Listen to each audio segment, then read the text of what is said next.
Hello दोस्तों, कैसे हैं आप? मैं आपका दोस्त रितेश और आज मैं आपके लिए लाया हूँ कुछ सच्ची डरावनी कहानी।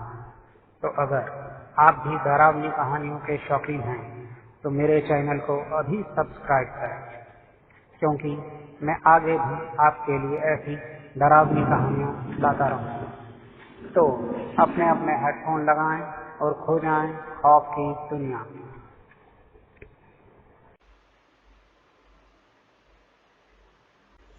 ये अभी कुछ ही दिन पहले की बात है।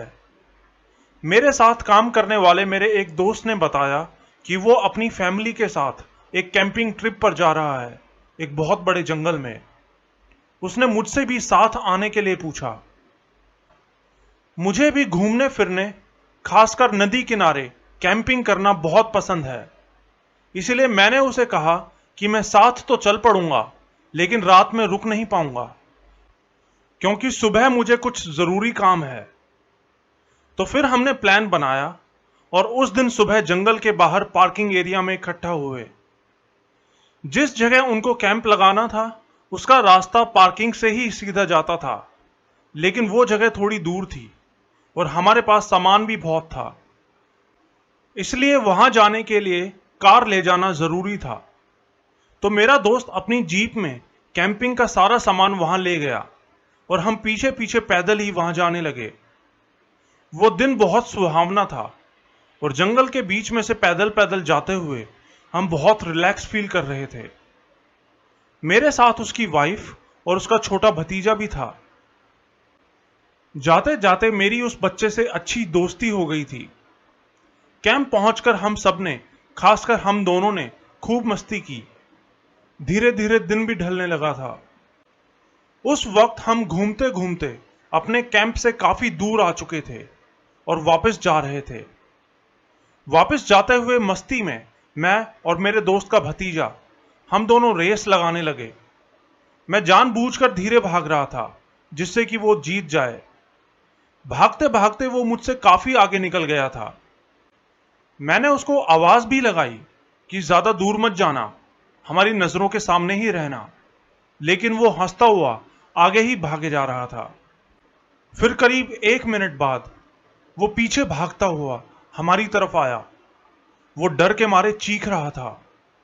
मैं और मेरा दोस्त हम तेजी से उसके पास गए। हमारे पास आते ही वो हमसे लिपटकर जोर जोर से रोने लगा। हमने उससे पूछा कि क्या हुआ है, लेकिन वो कुछ बोलने की हालत में ही नहीं था, बस रोए जा रहा था। वो बहुत ज्यादा डरा हुआ था। फिर कुछ मिनट बाद वो बात करने की हालत में आया। हमने उससे पूछा कि क्या हो गया, क्यों रो रहे हो? तो वो बोला कि पहाड़ी के दूसरी तरफ वैम्पायर है।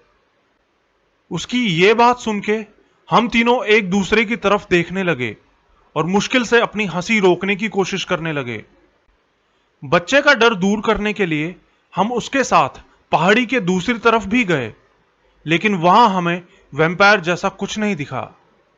हमने बच्चे को समझाया कि तुमने जरूर कोई जानवर देख लिया होगा, और फिर हम वापस अपने कैंप में पहुंच गए। कैंप में पहुंचकर मैं आग जलाने की तैयारी करने लगा। वो बच्चा भी लकड़ियां ला लाकर मुझे पकड़ा रहा था, बोल रहा था कि हम खूब बड़ी आग जलाएंगे। आग जलाते हुए हमने इतनी मस्ती की कि वो वैम्पायर वाली बात बिल्कुल भूल ही चुका था। फिर रात के करीब 11 बजे मैं वापस जाने के लिए निकलने लगा। मेरे दोस्त ने अपनी जीप स्टार्ट की और हम दोनों कच्चे रास्ते से होते हुए बाहर पार्किंग की तरफ जाने लगे। बाहर जाते हुए हम कुछ ही दूर पहुंचे थे कि मेरा दोस्त बोला, शिट, तुमने वो देखा क्या? मैंने पूछा, क्या क्या देखा? उसके चेहरे पर बहुत ज्यादा शॉक था, जैसे कि उसने पता नहीं क्या देख लिया हो। मैंने उससे फिर से पूछा, क्या देखा तुमने? उसने जवाब दिया, वो काले कोट वाला आदमी, तुमने नहीं देखा क्या? काले कोट वाला आदमी? तुम्हारा दिमाग खराब हो गया है क्या?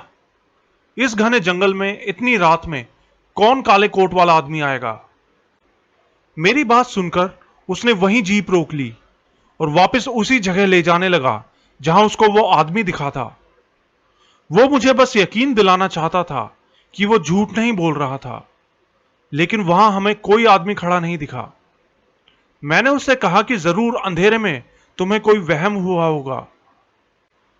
एक बार तो मुझे लगा कि शायद वो मुझे डराने की कोशिश कर रहा है। मेरा मतलब, एक घने जंगल में इतनी रात में कोई आदमी सड़क किनारे क्यों खड़ा होगा?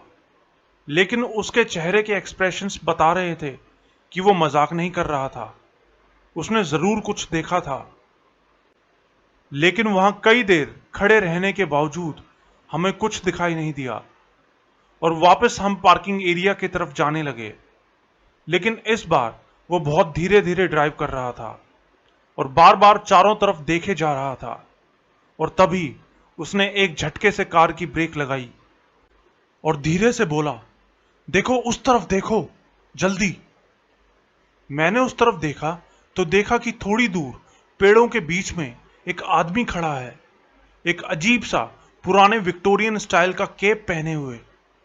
और वो वहां खड़ा अपना सर जोर जोर से आगे पीछे हिला रहा था, जैसे पागल हिलाते हैं।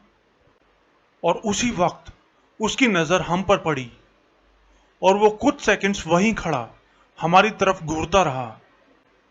मैंने अपने दोस्त से बोला, हमें यहां से निकल लेना चाहिए। मैंने बस ये बोला ही था कि वो तेजी से हमारी तरफ भाग के आने लगा। भाग भाग यहां से, मैं डर के मारे चिल्लाने लगा। लेकिन मेरा दोस्त पहले ही कार भगा चुका था। लेकिन उसकी जीप बहुत पुरानी थी, ऊपर से रास्ता भी बहुत ऊबड़ खाबड़ था, इसलिए कार फुल स्पीड से जा नहीं पा रही थी। और वो आदमी हमारे पीछे भागता हुआ हमारे बहुत करीब आ गया था।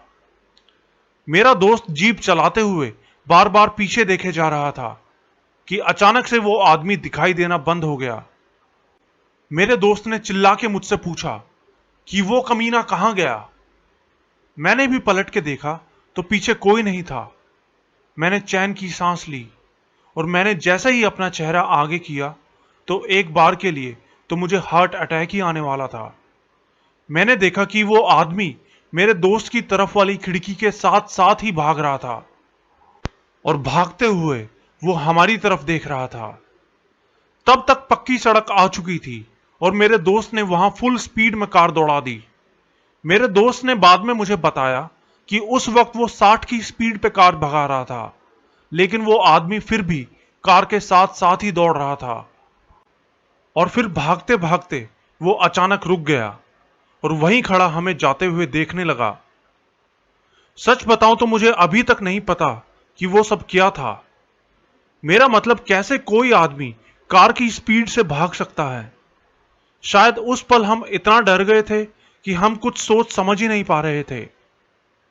पार्किंग में पहुंच के हमने जल्दी से फॉरेस्ट रेंजर से कांटेक्ट किया, क्योंकि हम तो बाहर आ गए थे, लेकिन मेरे दोस्त की वाइफ और उसका भतीजा अभी भी जंगल में ही थे। कुछ ही मिनट में 2 फॉरेस्ट रेंजर्स अपनी जीप में वहां पहुंच गए। वो दोनों नए लड़के ही लग रहे थे। हमने उनको सारी बात बताई। उन्होंने कहा कि वो जरूर कोई नशेड़ी होगा और वो दोनों वापस मेरे दोस्त के साथ कैंप में उसको वापस छोड़ने के लिए चले गए और मैं पार्किंग एरिया से ही वापस अपने घर आ गया। दोस्तों, आपको हमारी ये कहानी कैसी लगी, कृपया कमेंट्स बॉक्स में ज़रूर बताएं।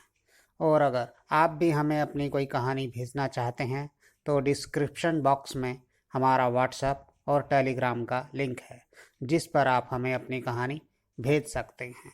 हम उसे अपने शो में ज़रूर शामिल करेंगे। तो जल्द ही आपसे फिर मुलाकात होगी। तब तक के लिए गुड बाय।